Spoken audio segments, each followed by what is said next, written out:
sababa haleellaa TPLF'n tajaajilli geejjibaa seenus ta'e bahu addaan cituusaa jiraattonni naannoo Affaar kan Abalaa keessaa ibsaniiru.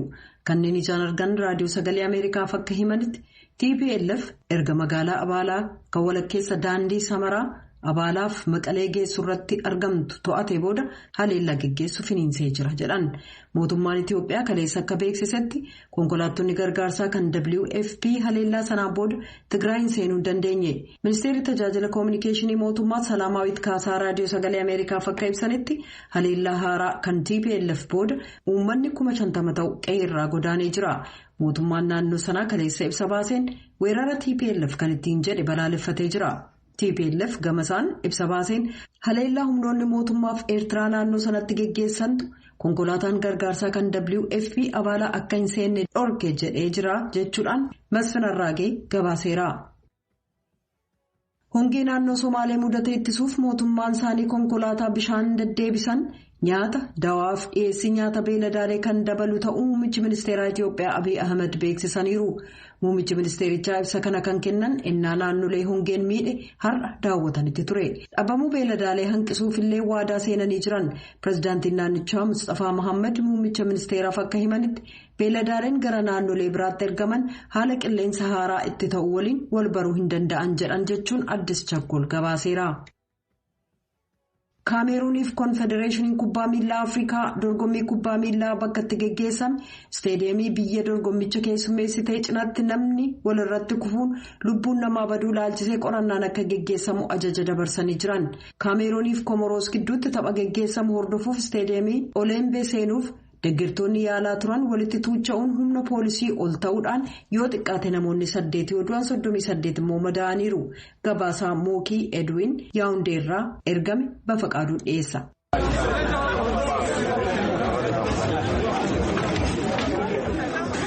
Namoottan hedduun firoottanii fi hiriyoottan isaanii miidhaman gaafachuudhaaf gara hospitaala Meesaasii deeman akka tasgabbaa'anii fi fageenya isaanii akka eeggatan narsoonni gaafachaa turuun isaanii gabaasameera. Akka narsiin tokko jedhetti namoottan 7 miidhaan irra ga'e hospitaala inni keessa hojjetu seenaniiru. Namoottan firoottan isaanii barbaachuudhaaf hospitaalichatti argaman keessaa namni waggaa 27 Prosper Chindoo eessumni isaa ijoollee 2 wajjiniin jalaa badanii jennaan barbaachaa jira. I have visited at least 7 hospitals this morning and I still cannot find them. I have asked the police if they have an idea of where my uncle and children. Erga bari'ee hospitaala 7 dhaqeera. Argachuu hin dandeenye. Bakka eessumni koo fi ijoolleen isaanii jiranii yoo beekan jedhee poolisootas gaafadheera. Poolisiinis na gargaaruu hin dandeenye. Waan hin gochuu qabu hin beeku jedhe. Akka aanga'oonni mootummaa Kaameruun jedhanitti namoottan 6 battalumatti bakka balichi qaqqabetti du'aniiru. Namoonni 2 immoo erga hospitaala ga'anii lubbuun isaanii darbe. Akka dubbii himaan mootummaa jedhanitti namoottan hospitaala seenan 38 keessaa namoonni 7 haala hamaa keessa jiru. Hospitaalotatti argamuudhaan miidhamtoota kan daawwatan ministeerri fayyaa Kaameruun pirezidaantiin biyyattii Pool Biyyaa akka miidhamtoonni tola wal'aansa argatan ajajuu isaanii himaniiru. Taphataa garee kubbaa miilaa Kaameruun kan ta'e Faa'ii Kooliins balaa qaqqabe kanaan taphattoonni gadduu isaanii ibseera.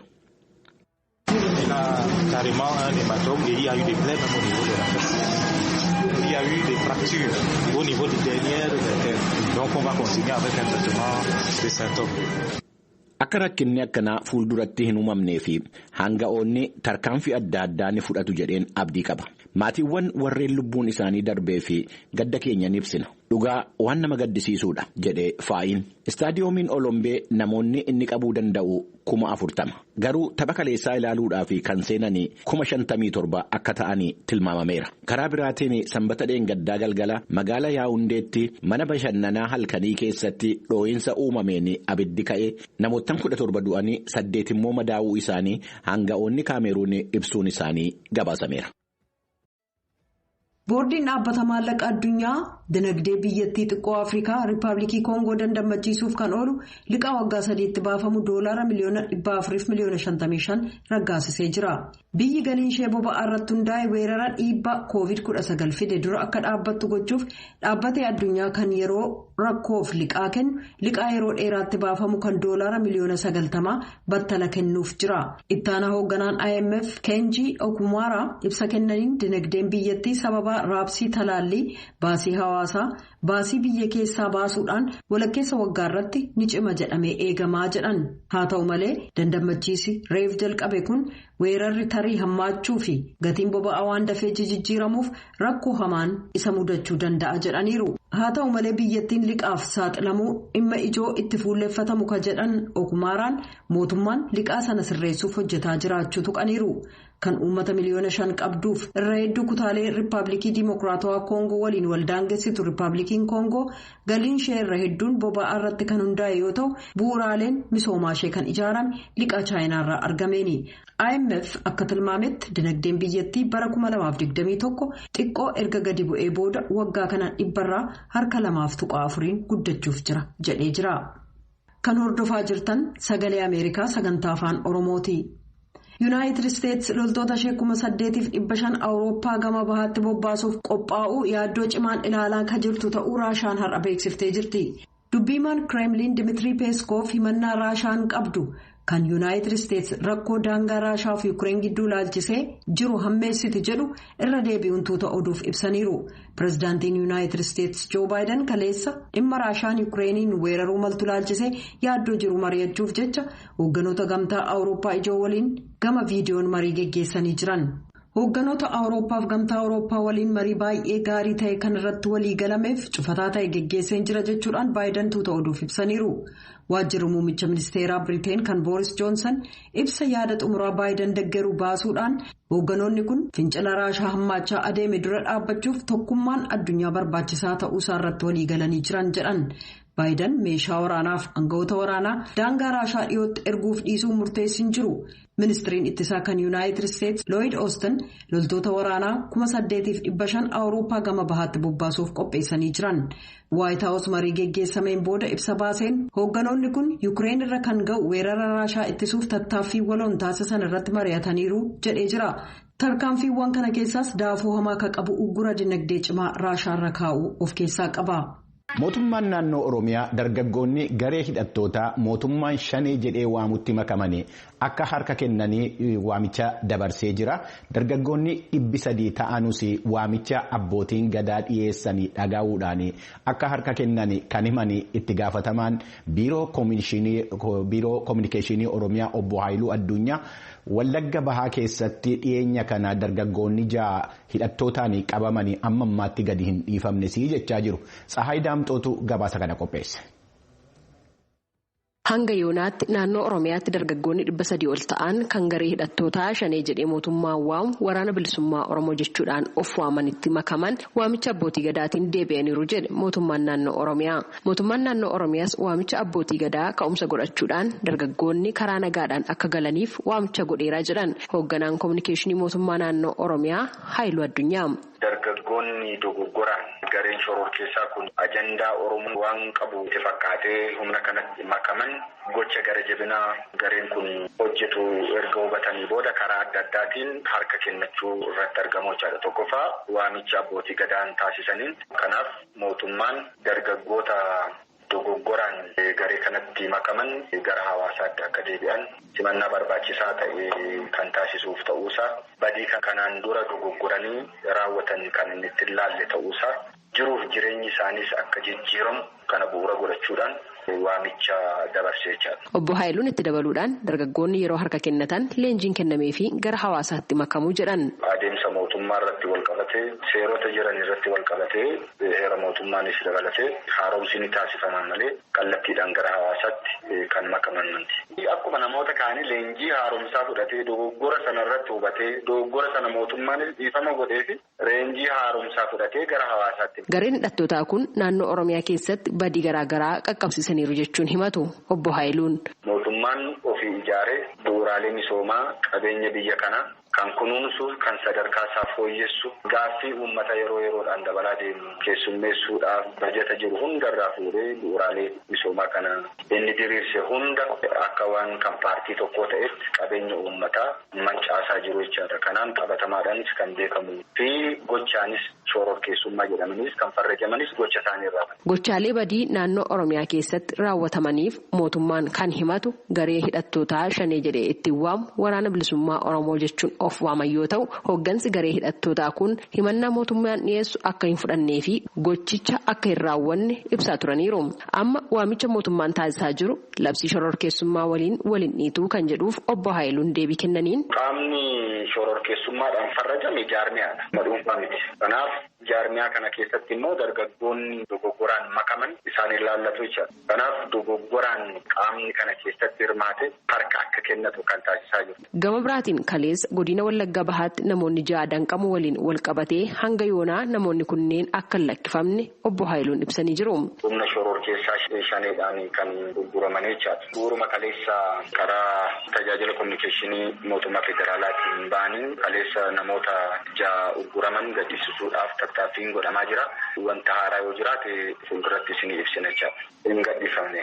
Danqamuu namoota kanneenii waliin wal qabatee kanaan dura mootummaan himachaa kan ture garee shororkeessaa jedhee kan mootummaan Itoophiyaa moggaase waraana bilisummaa Oromoo jechuudhaan kan of waaman hooggansa isaaniirraa hanga ammaatti wanti dhagahame hin jiru. Gabaasa Sagalee Ameerikaatiif Tsahaay Daamxoo Finfinneerraa.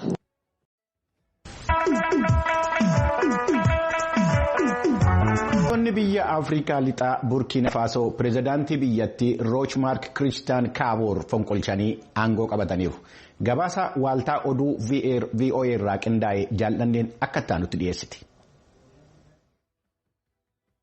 Loltoonni mootummaa ganan kanneen lakkoofsaan 10 caalan televiziyoona mootummaa irratti har'a dhiyaachuun hokkara tokko malee mootummaa qabachuu isaanii labsan. Kaappiteen Sirsooree Odraa'ogo akka jedhanitti hoogganoonni waraanaa warri haaraan filannoo haaraa gaggeessuuf guyyaa hundumaaf mijataa ta'e qindeessuu fedhu. MPSR rassure également les partenaires amis du Burkina Faso quant à la ferme volonté de notre pays. Gareen kun michoota Burkina Fasoof hiriyyootaaf biyyi isaanii waadaa addunyaaf seente fiixaan baasuuf cicha akka qabu mirkaneessa. Keessumaa mirga namoomaa kabachiisuu fi humnootii biyyattii keessa sosso'aa jiran waliin dubbanne guyyaa irratti waliigalleen ajaja heeraa hunduu irratti waliigale tolfachuu feenaa jedhaniiru. Humnootiin waraanaa kun televiziyoona irratti dhiyaachuudhaan aangoo qabachuu isaanii mootummaa fi gumiin biyyattii diigamuusaa akkasumas heerri biyyattii hojiirra kan oolle rarraafamuusaa ega ibsanii booda. Namoonni kurna hedduun magaalaa Ogaaduguu keessatti walitti qabamuun gammachuu qaban ibsan.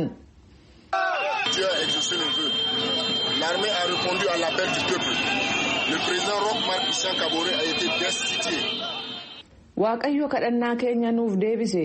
Waraanni biyyattii waamicha uummataaf deebii kenne. Dhaabbatoonni jiran diigamaniiru. Uummanni ayyaaneffataa jira. Ayyaaneffannaa addaa. Kan nuti eegaa turres kanuma. Waraanni jiru biyyattii gaggeessuuf murteessee jira. Kunis uummata waggootii 7 rakkataa ture wajjin wal ta'uun ta'aa jedhaniiru. Pireezidaantiin biyyattii Kaboreen eessa akka jiran ifa miti. Tiwiitarii isaanii irratti wiixata kaleessaa barreeffamni ture. Waraanni meeshaa lafa kaa'aa milkaa'ina deemokiraatawaa argameef eegumsa godhaa ka jedhu ture. Paartiin Kaborees duraan akka jedhetti yaalii ajjeechaarraa lubbuun hafeera jechuu bira darbee. Gadi fageenyaan waan ibseen qabu. Burkina Fasoon garee shororkaa Alqaayidaa fi Islaamik Isteet waliin hidhata qabu bara 2015 kaasee walitti bu'iinsa keessa jirti. Maadhee waraanaa biyyattii kaabaa keessa jiru baatii sadaasa darbe shororkeessota miseensota waraana biyyattii 49 ajjeesaniin ega to'atame as fonqolchi mootummaa akka jiraatu torbanneeniif dubbatamaa ture. Pireezidaan Kaboreenis kanaaf jecha. Miseensota kaabinee fi hoogganoota waraana biyyattii baatii muddee keessa aangoorraa buusuun deebii kennan yeroo waggaa tokkoof walakkaa yookaan baatii 18 keessatti Afrikaa dhiyaa keessatti fonqolchi mootummaa innaa gaggeeffamu kan. Oduutiin jalqabaanii waraanni kaaba Itoophiyaa qabbanaa'ee ture gamdaanga Tigraay fi Afariin akka haaraatti itti fufee jiraachuu himan finciltoonni Tigraay daangaa Afarii seenanii haleellaa bal'aa raawwachaa akka jiran mootummaan naannoo Afar ibse TPLF gama isaaniitiin haleellaa kan raawwate humnoota naannoo Afarii fi Eertiraa jedha Amza Hussein gabaas qaba. Erga sadaasa darbeetii waraanni kaaba Itoophiyaa waan qabbanaa'e fakkaatullee daangaa naannolee Afaarii fi Tigraayitti bifa haaraan adeemaa jiraachuu jiraattonni BBC'f ibsaa turaniiru. Biiroon Kominikeeshinii naannoo Affaar wiixata kaleessaa galgala ibsa baaseen humnooti Tigraay naannoo Affaar gama godina Kilbatii Rasuu jedhamuun seenuun naannochatti weerara hamaa raawwachuu eere. biiroon kun ibsa isaa keessatti bakkeewwan akka Abalaa fi Magalee finciltoota Tigraayin qabamuu fi waraanni cimaan bakka Baraahilee jedhamutti adeemaa jiraachuu hime. Hoogganaan biiroo kanaa obbo Ahmad Kaloyitaa iddoowwan humnoota Tigraayin weeraramanii jiran keessatti haala hawaasitti jiru hubachuuf rakkanneerra jedhan. አሁን በአፋር ገብቶ በነበረባቸው አካባቢዎች ላይ የደረሰበትን ሽንፈት ለመበቀል በሚመስል መልኩ እንግዲህ ያው ዳንጋ ጨኒ አፋር ኬስ iddoowwan to'atanii turanitti waan mo'amanii ba'aniif sana haaloo ba'uudhaaf socho'aa jiru. Kutaa zoon Uleetti jedhamutti aanaalee 4 kaleessaa eegalanii weeraraniiru. Weerarri duraanuu kan ture ta'us isa ammaa kana garuu akkaan bal'ifachuu eegalan. Aanaalee akka Abal'aa, Magaalee fi Baraahilee akkasumas Eeloo guutummaatti weeraranii jiru. Aanaaleen kunneen harka isaanii waan jiraniif haala uummanni keessa jirullee hubachuu hin dandeenye. Hawaasa iddoo buqqisaniiru. Dhukaasa hamaa hawaasa nagaa irratti raawwataa jiru. Naannoo sana humni nageenyaa tokkollee hin jiru. Mootummaan duula marsaa jalqabaa xumureeraa jedhee waan dhaabee jiruuf humni nageenyaa daangaa kanarraa ka'eera. Gareen TPLF amma kan weeraree jiru hawaasa horsiisee bulaa hidhannoo homaatu hin qabnedha. Naannoo keenya bifa haaraan weeraruudhaaf faajaa jiru. ከዚህ ቀድሞ ሲያደርስ የነበረውን ጉዳቶች አሁን በድጋሚ እያደረሰ ያለበት ሁኔታ ነው ማለት ነው። mootummaan duula marsaa jalqabaa xumuruu ibsus weerara bifa haaraan biyya irratti eegale irratti callisuu hin malle jedhan hoogganaan kun. የፌደራል መንግስት እንግዲህ ሀገር ነው እየተወረረ ያለው በድጋሚ እንግዲህ ክልሉ ላይ ነው ወረራ እየተፈጸመ ያለው ንጹሃን ማህበረሰብ ነው በከባድ መሳሪያ ጥቃት እየደረሰበትና እየሞተ ያለበት ሁኔታ ነው ያለው። biyyatu weeraramaa jira hawaasa nagaatu dhumaa jira waan ta'eef mootummaan aleellaa biyya mudachuu eegale kana itti deebi'ee qolachuu qaba. Aanaalee aga kanaatti weerarri raawwatee lammiileen wayita meeshaa waraanaa gurguddaan ajjeefaman mootummaan federaalaa callisuu hin qabu. Humni addaa naannoos hojiinsaa nageenya lammiilee eegsisuudha. Tarkaanfii barbaachisaa ni fudhata. Dubbi himaan TPLF obbo Geetaachoo Raddaa gama isaaniin haleellaa kana ka eegale humnoota Affaarii fi Eertiraa ta'uu Tiwiitarii irratti barreessaniiru. Konkolaattonni sagantaa nyaataa addunyaa 27 gargaarsa namoomaa fe'an hayyama mootummaa federaalaan magaalaa Samaraa irraa gara Maqalee erga qajeelanii booda sababa lola naannawa Abaalaatti adeemaa jiruun mootummaan Affaar akka dhorke barreessan obbo Geetaachoon guyyoota darban gama daangaa Tigraayiif Affaariin walitti bu'iinsi hammaate gargaarsa namoomaa dhaqqabse. Guddaa TPLF naannoo Affaar irratti baneen dhiyeessiin gargaarsa namoomaa gufateera jechuun Tiwiitarii irratti barreessan. Mootummaan federaalaa waraana gama naannoo Affaariin adeemaa jiru ilaalchisee amma dura kallattiin wanti jedhan jiru.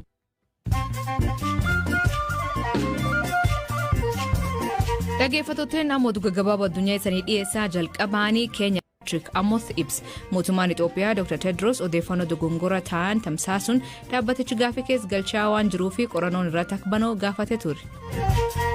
Fonqolcha mootummaa deeggaruun namoonni 10,000 lakkaa'aman magaalaa guddicha Burkina Faso walitti dhufuu ibsan. Waraanni biyyattii tokkummaa uumuu dadhabee jechuun pireezidantii isaanii Roch Kabooree aangoo irraa kaasee to'ate.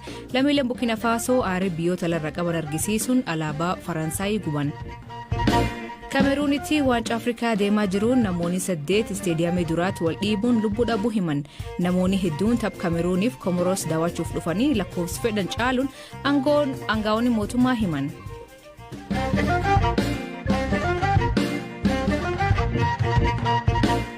Lammiilee Itoophiyaa manneen hidhaa Saawud Areebiyaa keessatti daraaramaa jiraniif iyyuu fi fayyadamtoonni miidiyaa hawaasaa sochii feestaal gurraachaa deemsisaa jiran.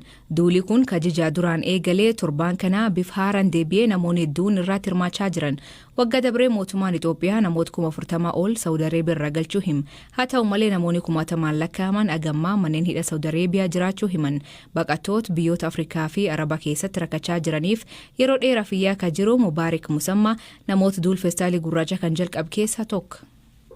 Egaa obboleessi keenya tokko ji'a afuriin dura feestaaliidhuma gurraacha osoo uffatu achuma keessatti dhukkubsatee achuma keessatti illee du'ee kiisiidhuma gurraachaan maranii suuraa sana nu erganii jennaan achirraa eegallee nus kiisii gurraacha uffannee piroofaayilii irra kaa'annee duula bannee namoonni hedduun akkasitti feestaalii gurraacha kana yeroo nu uffannee gadi miidiyaa irratti baanu xiqqoo dhageettii arganne uummanni maali feestaaliin gurraachi miidiyaa irratti gadhiifamaa jiru jedhee xiyyeeffannoo haa kennuudhaaf kaayyoon keenyati eegaa waan akkasitti duula feestaalii Duulii amma jijaaf ture kun nagaan bu'a qabeessa jettanii yaaddu? Bu'a qabeessa jedhee yaadaan maaliif Feestaalii ilmi namaa feestaalii gurraacha. Feestaalii gurraachi kun kan tolfameefi akkuma hundi keenya beeknu nama tokko malee meeshaa hin taane amma fakkeenyaaf biyya kanatti biyyan jiru keessatti feestaalii gurraacha akka biyya saalaa keessatti feestaalii gurraachi kun yaani qoshaashaa waan argatu itti namma. Achittillee baanganii warra qoshaashaa fuuchuudhaaf mana hidhaa keessa seenutiyyuu feestaalii gurraacha kana fudhatee seentee jaratti gurgura ijoolleetti. Kanaaf ilmi namaa hagas kabaja dhabee feestaalii qoshaashaan itti nammu uffatee huccuun irraa dhumatee waan ta'eef bu'a qabeessa jedhee yaadaan dulli feestaalii gurraacha kun xiqqoogaa deebiin gara mootummaatiin xiyyeeffannoon kennamee deebiin hin deebine malee uummanni sirriitti irratti hirmaatee namoonni hedduun ammayyuu aktiivistonni beekamoon hedduun hawaasaaf yaadanu duula kana ammas hin dhaabne Hamzaa Booranaa fa'aa namoota hedduu wanni kun fudhatama qabaachuudhaan namoonni kun illee irra ba'an illee kana agarsiisutti jiru. Ijoolleen Oromoo bakka hedduu akka baqataatti lafa akka Liibiyaa, lafa akka Saawud Areebiyaa tanfaa jirtu guddoo akkanum dararamaa jiranii maaltu hojjetamuu qabaa jettanii yaadda akka uummataatti akka warri kun gargaaramu? Irra guddinaan kan inni mul'isaa jiru Saawud Arabiyaadha, ittaanee Liibiyaadha, ittaanee Suudaanidha. Bakka biraallee xiqqoo ta'ee 20-30 ta'allee malee bakka hundatti dararaa hamaa keessa jira namni keenya jechuudha. Waan kana hambisuudhaaf mootummaan biyya keenyaa mootummaan Itoophiyaa irratti hojjechuu qaba. Irratti hojjechuudhaaf immoo waan guddaa waan barbaadu irratti fakkaatu. Hawaasni akka biyya keessaa hin baane manneen amantaatti mana barnootaatti bakka hundatti akka hawaasni keenya biyya keessaa hin baaneef hin bayina. Yoo biyya irraa baatan rakkoo akkasiitu jira biyya ormaa keessa jedhanii dabarsuu dhiisuun jira baay'ee natti dhaga'ama. Akka nama tokkootti hawaasni keenya yoo danda'ame biyyaa bahuu akka inni dhiisu yoo immoo biyyaa bahuu ta'e mootummaan haala mijeesseefi erga biyyaa bahuun hin oolle yoo biyyaa bahuun dirqama taate akka namni paaspoortiidhaan biyyaa bahu akkasii namni keenya dararaa guddaa irra gahaa jira bakka hundatti bakka hundatti yoo sodaadhaa keessaa amma nama waggaa 10 hojjetee maallaqa fudhattu biyyatti galuu dhawwanii biizaan irratti gubatee akka garbichaatti tumaa jiranu bilbila nan qaba suuraatii nan qaba paaspoortii nan qaba nama itti bu'uun dhabe hawaasni keenya inni paaspoortiin ba'ellee imbaasiin sirriitti xiyyeeffannoo godhaatee hin jiru utuu socho'uu dhiisee bakka jiru tasgabbaa'ee namni keenya bakka seeraan ala socho'uu utuu dhiisee hedduu natti tolaa kun dhaamsa kooti. Ulfaadhu. Galatoomii asli.